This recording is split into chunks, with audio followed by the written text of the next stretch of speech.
आप आंधी को नहीं देख सकते कि आंधी फिर यीशु, यीशु फिर आंधी, दोनों करे। मैं इन दोनों को क्यों नहीं कर लूं ब्रदर? मैं अपनी दृष्टि उस पर लगाए रखूंगा, लेकिन मैं अपनी समस्या को भी देखते रहूंगा। मुझे दोनों को देखना पसंद है। माफ करना, आप डूब जाएंगे अगर आप दोनों को देखते रहेंगे, क्योंकि इस तरह से विश्वास काम नहीं करता।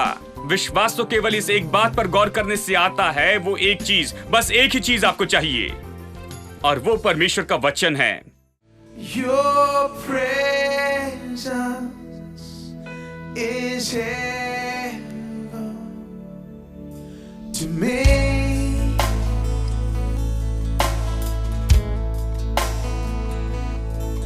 Your presence is heaven to me.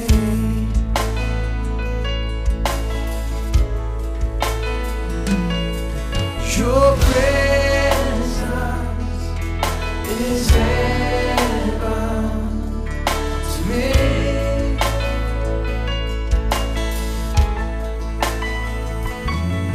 Your presence is heaven to me.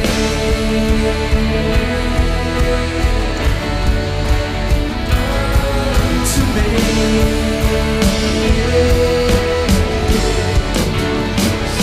Singing, oh Jesus, oh Jesus, your presence is heaven to me.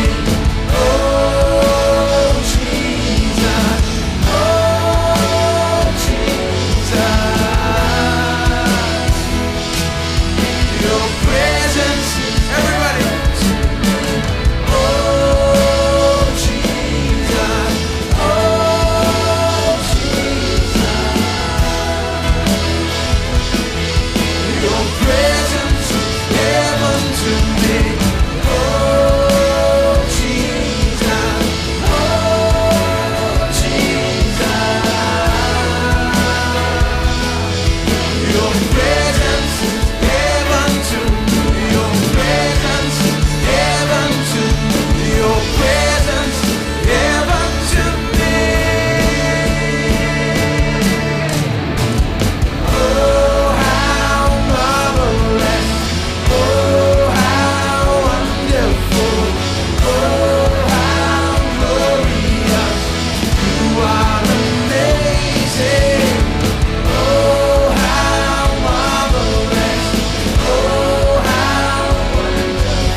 More than amazing,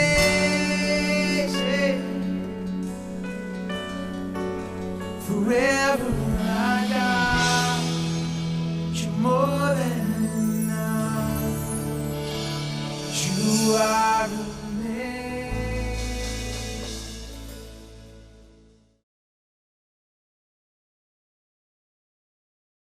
चिंता ना करें कि आज आप कौन हैं, बस अपेक्षा करें कि वो आप जैसे व्यक्ति को कैसा व्यक्ति बनाएगा, क्योंकि मैं जानता हूं मैंने अपने आप को उससे सौंपा है और उसने मुझ में काम किया, मुझ में काम किया, मुझ में काम किया, मुझे चोखा बनाया और जानते मुझ में से सारी गंदगी दूर की, मुझ में काम किया और अभी भी काम कर रहा है। और मैं आपको बताऊं, ये बेहतर और बेहतर, हर समय बेहतर हो रहा है। आमीन। मैं 30 साल पहले जैसे था उससे बहुत बेहतर हूं और 10 साल बाद मैं और भी बेहतर हो जाऊंगा। हाँ, परमेश्वर ऐसा है, इसलिए आप जैसे हैं उसके बारे में चिंता ना करें। शायद आप कमजोर हो और अविश्वास वाले व्यक्ति हो, शायद हो सकता है कि आप परमेश्वर के साथ में पवित्र तरीके से नहीं चल रही हो, शायद आप असफल रहे हो, आपने परमेश्वर को असफल किया हो और परमेश्वर को आपने धोखा दिया हो। लोग इसके बारे में बहुत चिंता करते हैं, मैं इस योग्य नहीं, मैं इतना अच्छा नहीं, मैं भला नहीं। इसकी परवाह न करें, परमेश्वर आप में काम कर रहा है। जब वो काम पूरा करेगा तो आप देखिए क्या होगा, आप अद्भुत दिखेंगे। क्योंकि नाव में सभी लोग जो थे सब एक ही नाव में बैठे थे। वो सब सिद्ध नहीं थे। लोग जिनमें विश्वास नहीं था और डर के मारे चिल्ला रहे थे, वो ऐसे ही मनुष्य थे, बिल्कुल आज हमारे जैसे ही, कोई अलग नहीं, ठीक है। तो सब डर के मारे चिल्ला रहे थे। और फिर चलिए आगे पढ़ते हैं, वचन 27। और तभी यीशु ने उनसे कहा, धाड़स बांधो, मैं हूं, तुम डरो मत। ठीक है, पतरस ने उसको उत्तर दिया, हे प्रभु, यदि तू ही है तो मुझे अपने पास पानी पर चलकर आने की आज्ञा दे। तो मेरे लिए ये तो अद्भुत प्रत्युत्तर है। क्या आप ये नहीं कहेंगे? अब यदि आप नाव में होते और समुद्र में तूफान आया है, हवा चल रही है, आंधी चल रही है, सब कुछ खतरनाक दिख रहा है आधी रात के समय में, और यहां यीशु पानी पर चलते हुए आपके पास आता है, ये तो और भी बुरा हो गया। वो तो और डरा रहा है। लेकिन इस मनुष्य का जो प्रत्युत्तर है वो तो बहुत ही अद्भुत है, क्योंकि उसने कहा, प्रभु यदि तू है तो मुझे आने की आज्ञा दे, मैं भी आकर चलूंगा।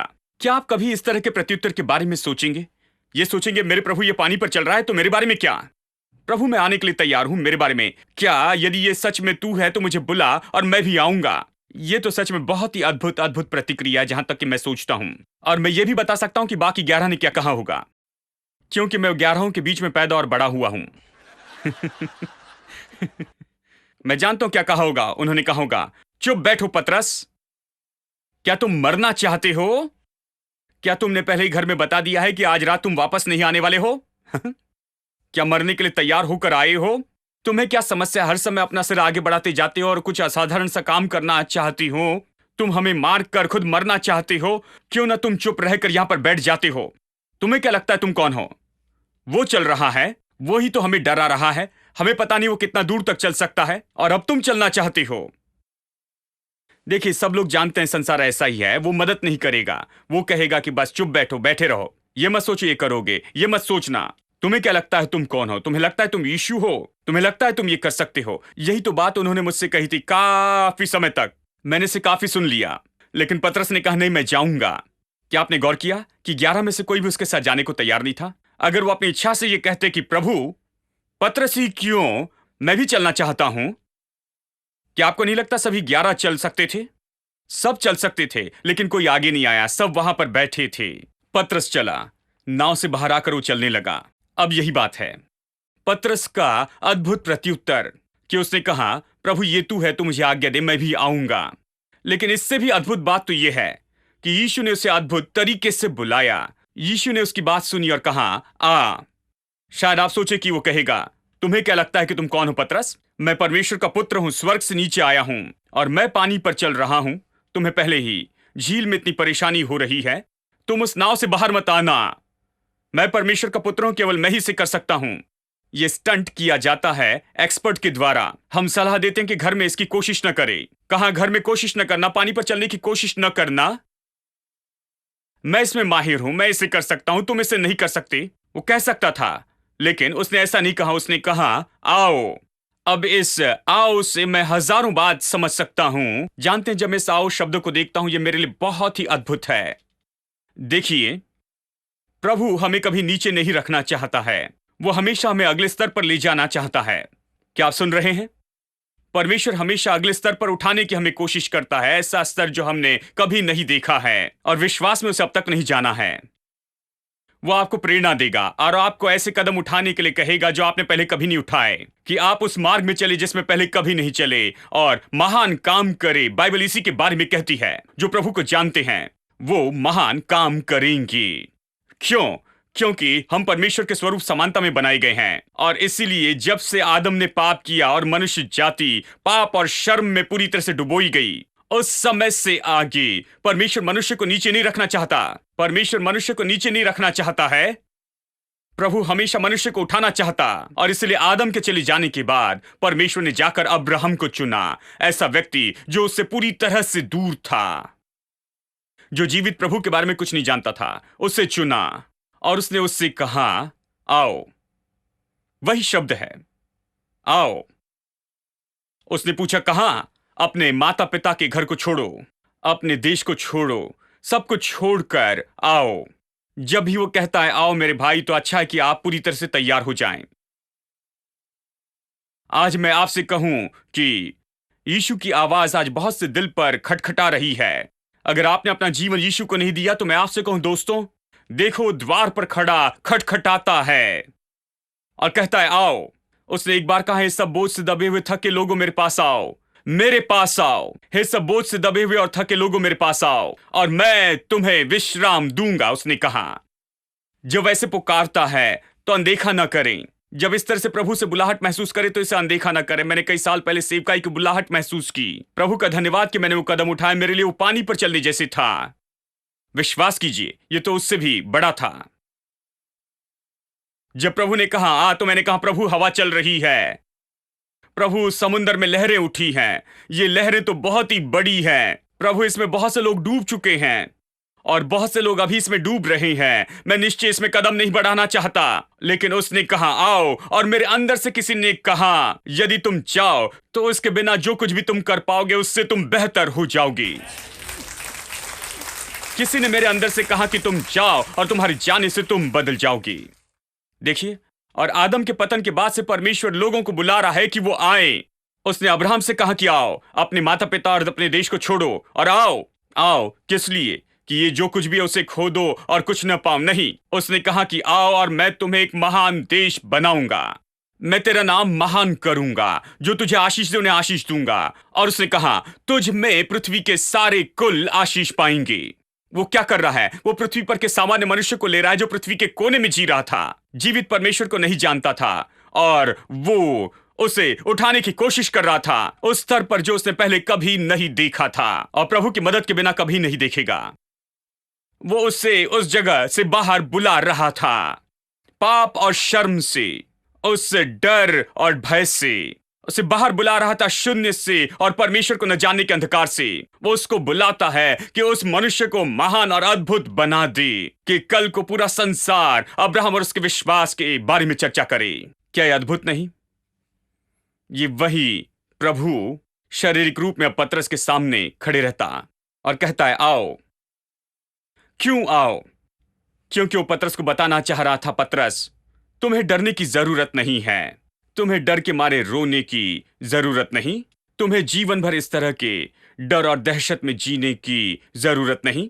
तुम्हें अलग तरह से काम करना चाहिए, तुम्हें महान काम करना चाहिए, तुम्हें चमत्कार करने वाला होना है, तुम्हें ऐसा मनुष्य होना है जो चमत्कारों का अनुभव करे और चमत्कार करते जाएं। मैं तुम्हें कुछ बनाना चाहता हूं, दिखाना चाहता हूं कि परमेश्वर ने क्या हो सकती। मैं सबको दिखाना चाहता हूं कि परमेश्वर क्या कर सकता है यदि वो उस पर भरोसा करे। मैं चाहता हूं तुम विश्वास करो इन बात पर। तुम्हें दिखाना चाहता हूं कि जब प्रभु पर विश्वास करो तो कितने महान काम कर सकते हो। इसलिए आओ। कुछ भी हो पतरस, हालांकि उसने इतना अच्छा प्रचार नहीं सुना था अपने जीवन में, लेकिन कुछ भी हो यीशु की इस बात को उसने सुना। नहीं तो फिर वो अचानक क्यों इस तरह से कहता कि प्रभु यदि तू है तो मुझे आने के लिए कह? क्योंकि वो यीशु को सुन रहा था। यीशु दूसरे प्रचारकों के जैसे नहीं था। दूसरे प्रचारक कहते तुम्हें लगता तुम परमेश्वर हो, तुम्हें लगता है सब कुछ कर दोगे, बस चुप बैठो, और यहां पर यही कहते। लेकिन वो तो यीशु के सेवकाई में कुछ समय से था और यीशु उससे ये कह रहा था, अंजीर के पेड़ को श्राप देने के बाद कहा केवल मैं ही इसे नहीं करता, तुम इस पहाड़ से कह सकते हो और ये हो जाएगा। वो इस तरह की बात सुन रहा था, यीशु से सुन रहा था कि तुम इसे कर सकती हो। यीशु को यह कहते हुए सुन रहा था जो भी मैं करता हूं वो तुम कर सकते हो और इससे भी महान काम तुम करोगे। वो ये सुन रहा था और इसीलिए जब उसे पानी पर चलते हुए देखा तो उसने कहा प्रभु तू है तो मुझे आने के लिए कहना, मैं भी आकर पानी पर तेरे साथ चलूंगा। यही तो बात थी, शिक्षा उसमें चली गई थी कि ये मनुष्य जो कुछ भी कर रहा था मनुष्य के रूप में ये कर रहा है और मुझसे कह रहा है कि मनुष्य ये कर सकता है और मैं इसे करना चाहता हूं। जब आप मसीह में आते हैं तो एक महान बात आपके साथ में होती है कि आप अपने जीवन के लिए प्रेरणा पाते हैं, आगे बढ़ने के लिए प्रेरणा पाते हैं, विजय पाने के लिए प्रेरणा पाते हैं। प्रेरणा पाते हैं कि आप अपने बड़े विश्वास के कदम को उठाते जाएं, कि बस आगे बढ़ते चले जाएं, हर एक तूफान और आंधी के बीच भी, जीवन के हर एक मुश्किलों में, और इस संसार में जीतने के लिए प्रेरणा पाते हैं। इस दुष्ट संसार में, असफलता के संसार में वो प्रेरणा देगा कि आप विजय पाए, विजय पाते जाएं। वो कहता है आओ। यही तो हर एक पिता का दिल है, वो देखना चाहता है कि जो वो करते हैं उसका बेटा वही कर रहा है। ठीक है, तो जब बच्चा जन्म लेता है तो फिर तो बड़ी मुश्किल से उसके 1 साल की उम्र तक राह देखते कि 1 साल की उम्र में उसे चलना है। ठीक है, और इसलिए बेटा जब खड़े होता है, चलने की कोशिश करता, गिरता है, तो आप जाकर ये नहीं कहते बेटा, मुझे नहीं लगता कि चलना तुम्हारे लिए है, क्योंकि तुमने कोशिश कर ली और 2-3 बार गिर चुके हो। मैं नहीं चाहता कि तुम्हारा पैर टूट जाए, इसलिए कोने में जाकर बैठो। नहीं, कोई पिता इस तरह से नहीं कहता है। चाहे वो बच्चा 10 बार भी गिर जाए तो भी पिता चाहता है कि वो उठे और चले, क्योंकि वो जानता है कि वो तो किसी महान बात के लिए नियुक्त है। वो उससे कहेगा, उठो और चलो, चलो, फिर कोशिश करो, गिर गए तो उठो और चलो। परमेश्वर भी ऐसा ही है। जब उसे स्कूल में डालते और पढ़ाई में उसे बहुत मुश्किल होती तो ये नहीं कहते, बेटा ये बहुत मुश्किल हो रहा है, मुझे नहीं लगता कि ये सब तुम्हारे लिए है, तुम नर्सरी स्कूल के लायक भी नहीं हो, तो हम तुम्हें नर्सरी स्कूल से निकालते हैं, क्योंकि मुझे नहीं लगता कि तुम ऐसा कर पाओगे। नहीं नहीं, हाई स्कूल से उसे नहीं निकालते क्योंकि वो अच्छी पढ़ाई नहीं कर रहा है। आप उन्हें ट्यूशन के लिए हर जगह लेकर जाते हैं, यहां और वहां, और बहुत सा पैसा खर्च करते हैं, कोशिश करते हैं कि आपके जैसे बनाए और यहां तक कि आपसे भी बेहतर बनाए। ये आनंद है कि उन्हें ऊपर आते देखें, ऊपर आते हुए देखें, आपके जैसे और आपसे भी बेहतर। हम जो बुरे पिता है, हम जानते हैं कि अपने बच्चों को अच्छी चीजें कैसे दे, तो हमारा स्वर्गीय पिता इससे बढ़कर क्यों न देगा। यह परमेश्वर पिता का दिल है। तो परमेश्वर कहता है कि आओ, तो वो कोई नुकसान नहीं करने वाला है।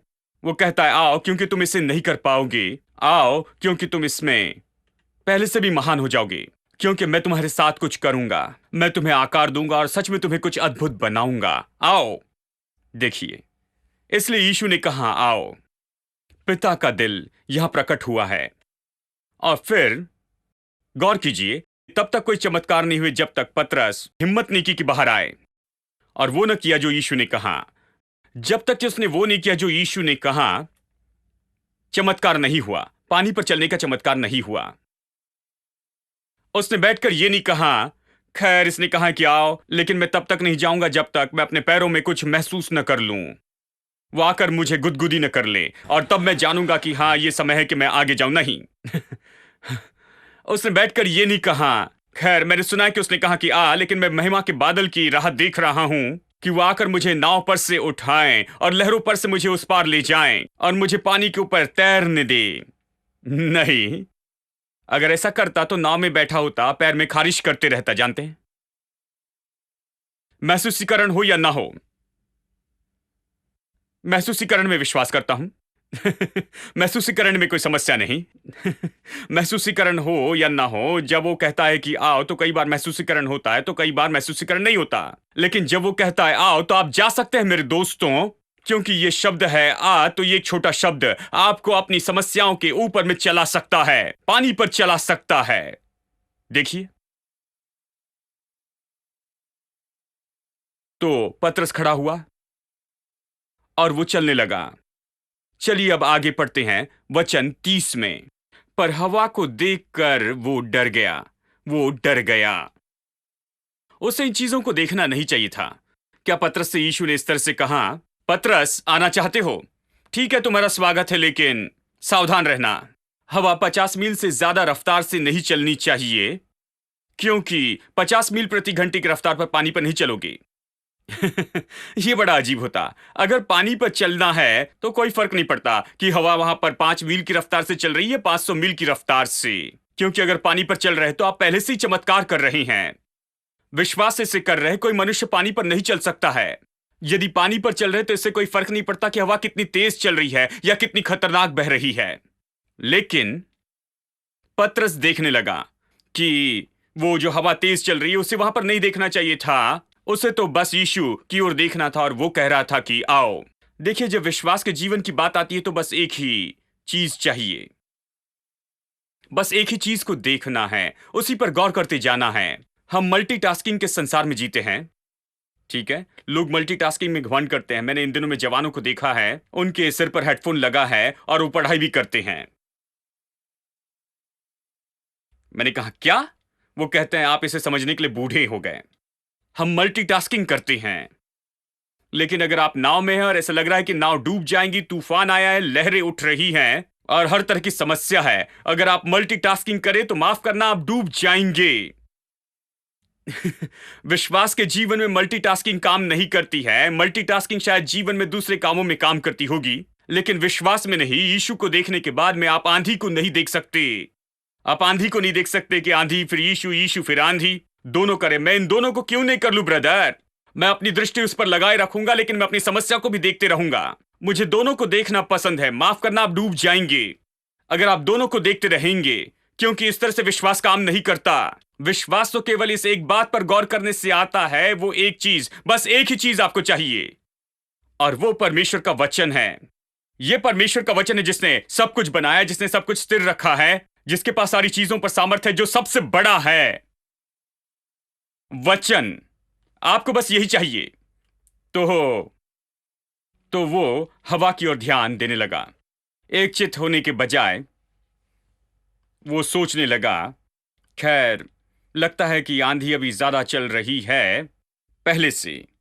ऐसा लगता है कि ये बहुत ही बुरी हो गई। जानते हैं, इसी तरह से विश्वास के जीवन में होता है। जब आप किसी बात के लिए विश्वास करते हैं और लगता है सब उल्टा हो रहा है ऐसा लगता है सब उल्टा है।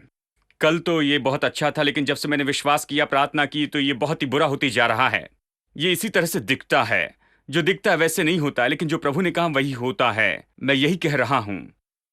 वचन जो उसके मुंह से निकलता है, वो आपने सामना की हुई सारी परिस्थितियों से बहुत सामर्थी है।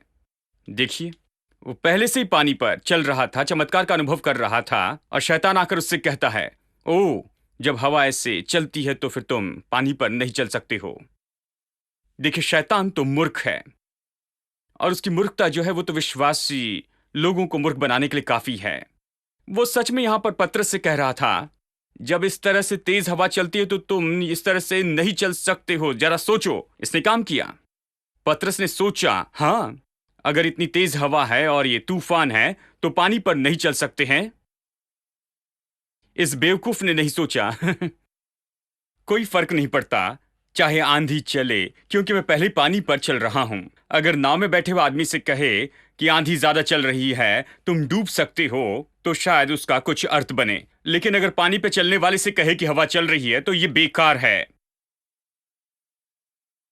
इसने काम किया। शैतान लोगों को मूर्ख बनाता है। और मैं सेवकाई में हूं इतने साल से, यानी काफी साल हो चुके मैं सेवकाई में हूं। प्रभु के महान चमत्कारों का अनुभव किया है, लेकिन फिर भी शैतान आकर मुझसे कई बार ये कहता है, देखो ये खत्म हुआ। जानते हो, तुम ये नहीं कर सकते, वो नहीं कर सकते, ये नहीं होगा, वो नहीं होगा। हां, इसे तुम किसी तरह से नहीं कर सकते, ये कैसे भी संभव नहीं हो सकता, इस तरह से कहता है। मैं हमेशा शैतान से कहता, शैतान मैं पानी पर चल रहा हूं यदि मैं जहाज में हूं और तुम आकर कहो कि तुम्हारा जहाज डूब जाएगा, तो यह अलग है। मैं जहाज में नहीं हूं, मैं अपने जीवन में पहले ही चमत्कार के कदम उठाकर चल रहा हूं। तुम आकर नहीं बता सकते कि कुछ खतरनाक हो सकता है। नहीं, मैं पहले चमत्कार के कदम में चल रहा हूं। आमीन। आपके जीवन में परमेश्वर के चमत्कारों के बारे में सोचे। प्रभु ने क्या किया वो सोचे। आप चमत्कार के कदम उठा रहे हैं, विश्वास से चल रहे हैं। और शैतान अगर आपसे कहे, जानते हैं, एक बार मैंने एक व्यापारी से कहा, जानते हैं, उन्होंने बिल्कुल शून्य से शुरू किया, प्रभु पर विश्वास किया, अभी उनके पास कुछ है, कुछ हो रहा है, और शैतान अचानक उनमें डर लाने की कोशिश कर रहा है। वो वहां पर डर गए हैं कि ये सब कुछ वो खो देंगे। मैंने कहा, शून्य से शुरू किया, उस समय आप डरे हुए नहीं थे। कुछ साल पहले कुछ नहीं था, लेकिन फिर भी आप डरे हुए नहीं थे। आपने बहुत ही मेहनत की और इस बिजनेस को शुरू किया, बहुत ही छोटी सी शुरुआत की, और तुमने ये काम शुरू किया, तब नहीं डरे थे। चमत्कार के बाद चमत्कार हुए, बहुत से चमत्कार हुए। बस कुछ ही साल में तुम करोड़ों का व्यापार करने लगी हो। तुम्हें अब क्या हो गया है? शैतान तुमसे ये कह रहा है कि अभी कुछ न कुछ गड़बड़ होगी। यानी यदि आपने इतने चमत्कारों का अनुभव किया है और सच में मानो आप पानी पर चल चुके हैं, अब किसके कारण डर रहे हैं? उसके शब्दों पर विश्वास करते हैं। अब शैतान के शब्दों पर विश्वास कर रहे हैं। देखिए, जब तक कि आप विश्वास में हैं, जब तक कि आप वचन को देखते जाते हैं, तो आप लहरों और हवा के ऊपर रहते।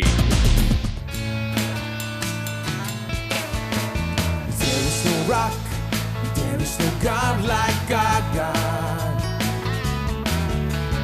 No other name worthy of all our praise. The rock of salvation that cannot be moved has proven himself to be faithful true. There is no rock, there is no God like our Rock of Ages, Rock of Ages. Jesus is our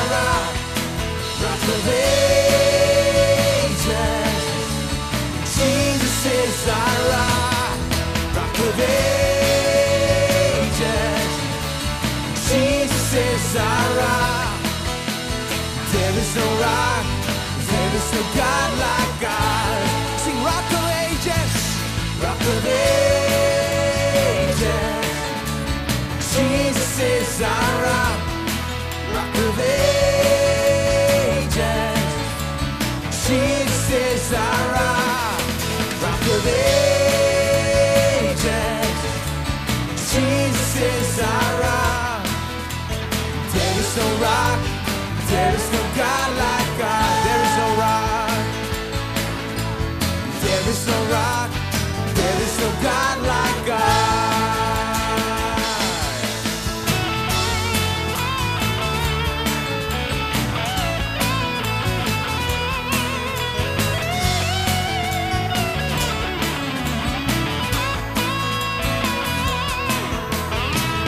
Lift up your praise to the rock of ages. Jesus, our rock.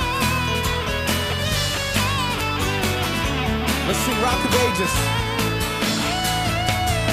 Rock of ages. Jesus is our rock. Rock of ages. Jesus is our rock. Rock of ages. Jesus is our rock. There is no rock, there is no God like God. Rock of ages, rock of ages. Jesus is our rock, rock of ages.